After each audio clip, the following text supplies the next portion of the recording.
Magandang araw mga kaibigan. Narito ako muli para sa mga may init na balita. Napakalungkot po na balita ngayong araw. Si former President Tatay Digong ay hindi po pinalad na mabigyan ng temporaryong kalayaan or interim release.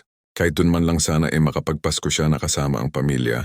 Naniniwala po tayo dito na may hukus-fukus na naman ang nangyari. Anyway, magtiis ka na lang muna dyan Tatay Digong, may awa ang Diyos. At panoorin naman natin ang naging reaction ni Senator Robin Padilla kung ano ang saloobin niya.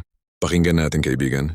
Lang, yung reaction nyo lang po dun sa naging decision po ng ICC na i-deny yung request or yung motion for interim release that ni dating Pangulong Duterte.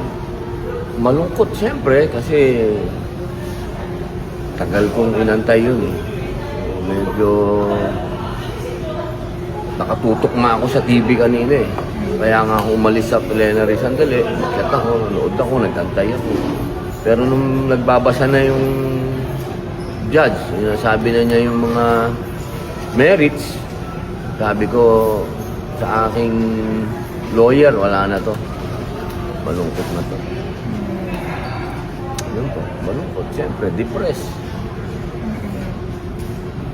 Kasi inasahan natin yun. Inasahan natin. Dahil tandaan na si Digong. Hindi naman tayo humihingi ng kahit ano na hindi naman sa threat kasi sinasabi threat. Paano naging threat yung matanda? Kaya lang siyempre, decision nila. Opo. Mabalik kayo doon?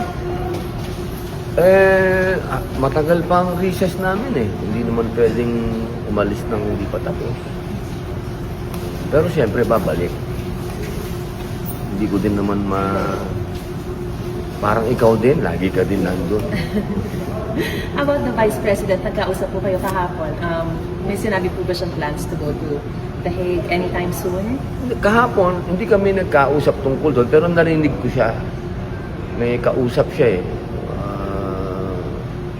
Hindi ko alam, hindi ko matandaan kung sino, si Senator JV ba o si SP yung kausap niya nung sinabi niya na papunta siya ng Hague.